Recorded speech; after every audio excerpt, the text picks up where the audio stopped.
Ya, menampakkan amal soleh itu bukan riya.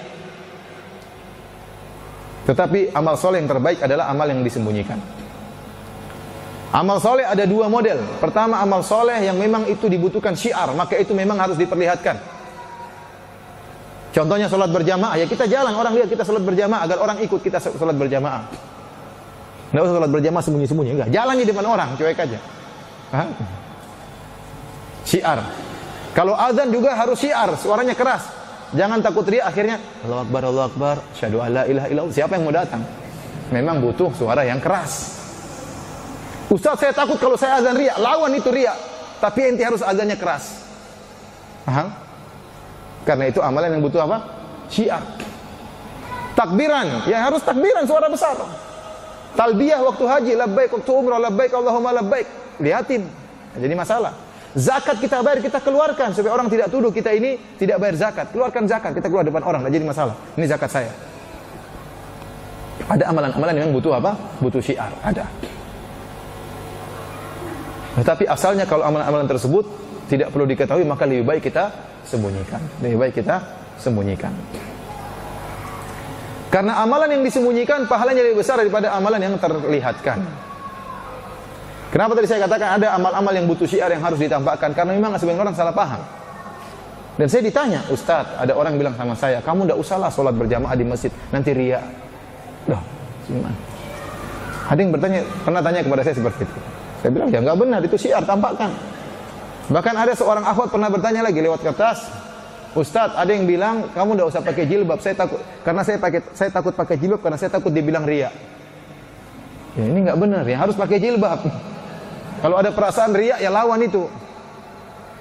Nanti kalau ada yang tanya, kamu orang Islam atau orang kafir? Bilang saja orang kafir, karena takut riya.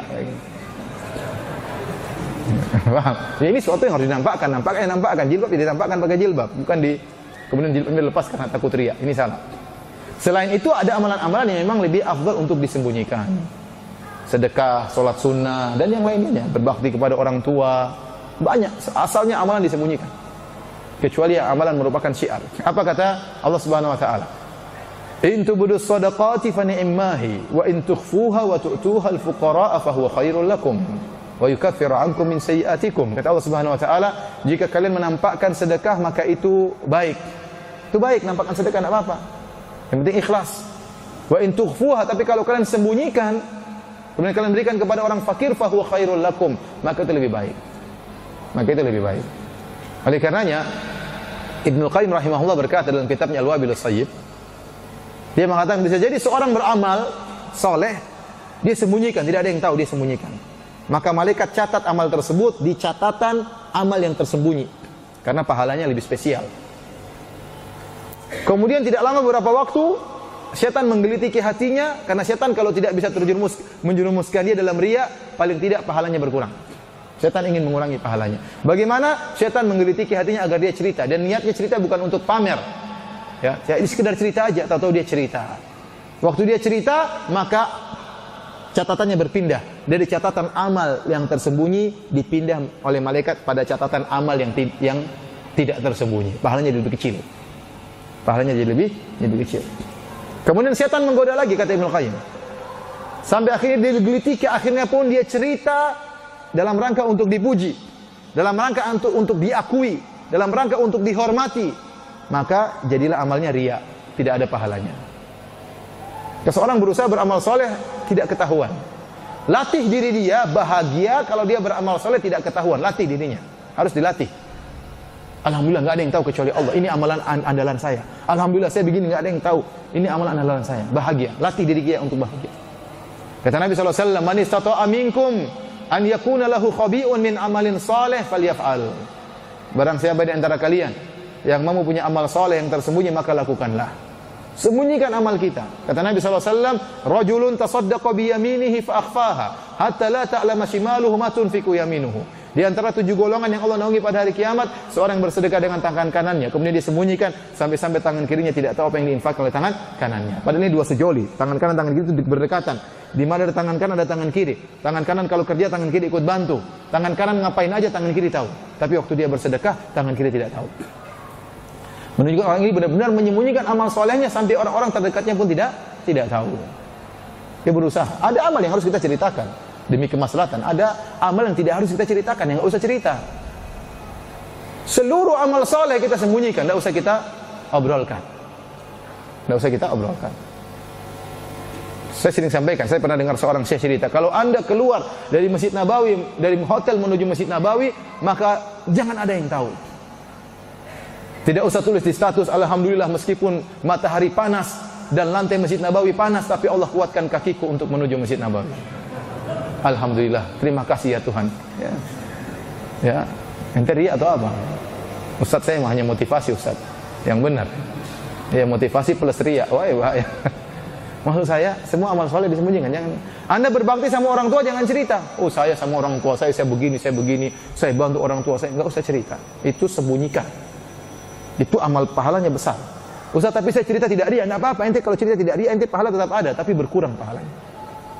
Lebih besar pahala kalau tidak diceritakan. Enggak usah cerita-cerita. Ya. Anda berbakti pada suami, enggak usah cerita. Oh saya kalau sama suami saya, oh saya pijit suami saya sebelum tidur. Kemudian bangun tidur saya pijit lagi. Kalau mau pergi ke kantor saya cium tangannya, ya. Ya, kemudian saya pakaikan sepatunya. Itu amal soleh, enggak usah cerita-cerita. Kalau kakinya panjang saya potongkan kukunya. Kalau giginya kuning saya sikatkan giginya. Enggak usah cerita-cerita. Itu amal soleh, enggak usah cerita-cerita. Anda pun lelaki berbakti sayang sama istri, enggak usah cerita-cerita. Amal soleh. Sebisa mana tidak diceritakan itu lebih selamat pada keikhlasan. Ada yang perlu kita ceritakan kadang-kadang, tapi asalnya tidak perlu kita ceritakan. Latih diri kita melatih, Allah sudah lihat, sudah selesai. Allah sudah lihat kita lakukan, sudah selesai. Anda mau kasih uang berapa saja, sudah. Bantu orang, kasih berapa saja uang, yang penting Allah sudah lihat, sudah selesai urusannya. Tidak perlu orang lain tahu. Itu pahalanya lebih besar dan itu lebih menyelamatkan ya amal kita daripada penyakit riya. Oleh karenanya menakjubkan di zaman ini, kalau dahulu para salafus saleh mereka bersusah payah untuk menyembunyikan amal soleh mereka. Sebisa mungkin kita sembunyikan amal soleh kita dan jangan kita sebutin, kecuali dalam kondisi darurat. Karena itu lebih selamat bagi keikhlasan kita. Contoh darurat seperti apa? Contoh sederhana kita terpaksa sebutkan. Contoh kita dituduh oleh kakak-kakak kita misalnya, kamu kok nggak pernah bantu ibu misalnya. Karena kalau kita bantu ibu nggak pernah cerita sama kakak kita. Hanya kita dituduh nggak pernah bantu ibu. Tatkala kita dituduh tidak berbakti sama orang tua, nggak apa kita cerita. Oh, alhamdulillah saya bantu ibu kok. Tanya ibu coba nggak pernah. Saya bantu ibu. Kita cerita. Tidak apa-apa dalam rangka untuk menepis apa? Tuduhan. Contoh ada orang nuduh kita, kamu ini duit sudah banyak, mobil banyak, tidak haji-haji. Padahal kita sudah haji. Maka kita tidak, kita tepis. Saya sudah haji, alhamdulillah. Saya sudah haji 10 tahun yang lalu. Alhamdulillah. Oh, kenapa nggak bilang-bilang? Ya nggak usah bilang sama kamu lah, ngapain? Laporan sama kamu. Tapi jangan bilang, oh saya sudah haji, 5 kali lagi saya haji. Jangan. Ya jadi satunya ikhlas, 4-nya riya itu. Jangan.